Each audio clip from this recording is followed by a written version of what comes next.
Adolfas Matiekos korepetitorius, toliau tęsiu valstybinio egzamino pavyzdinių užduočių sprendimą.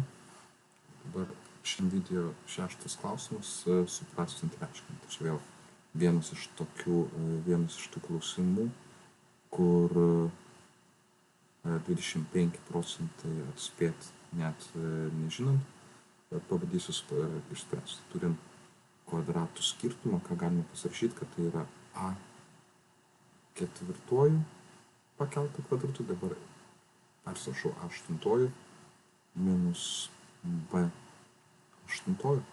Galime atpažinti, kad tai yra kvadratų skirtumas, tai yra a ketvirtuoju pakelta kvadratu minus a, čia bus b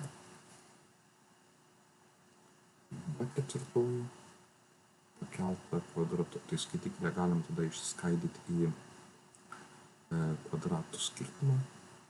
Dabar bus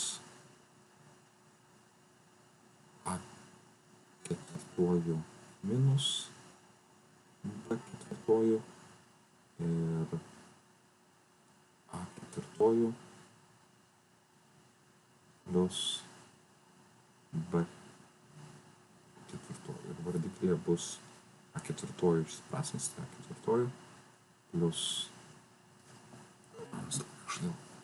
susimaišau, tai b ketvirtuoju vardiklį kol kas tik tais parašau, nieko su juo daryti negaliu. Gausim a kvadratu plus b kvadratu. Išsiprastino a ketvirtuoju, dabar vėl lygiai tas pats principas. Galim pastebėti, kad a ketvirtuoju minus b ketvirtuoju vėl tas pats kvadratų skirtumo formulė. Tai jeigu aš dabar užrašysiu a ketvirtuoju, bus lygiai tas pats, kas a kvadratu ir dar kartą pakelta kvadratu. Tai čia tiesiog parašau a kvadratu pakelta kvadratu minus b kvadratu pakelta kvadratu. Šitas daiktas išsiskaidys į a kvadratu minus b kvadratu ir a kvadratu plus b kvadratu. Čia aš gal pasižymėsiu, kad spalvomis, kur skaitiklis, kur vardiklis, tai dabar šitą daiktą perrašau į skaitiklį, kadangi čia buvo visas tas skaitiklis. Nesumaišyt.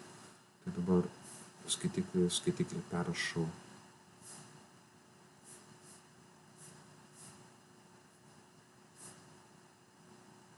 a kvadratu minus b kvadratu, a kvadratu plus b kvadratu ir matau, kad vardiklėje nusiprastins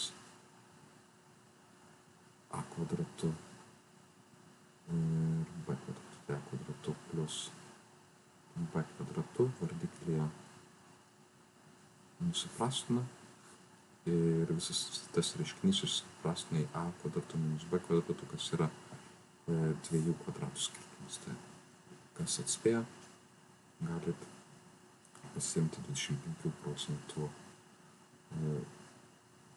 tikimybės balų.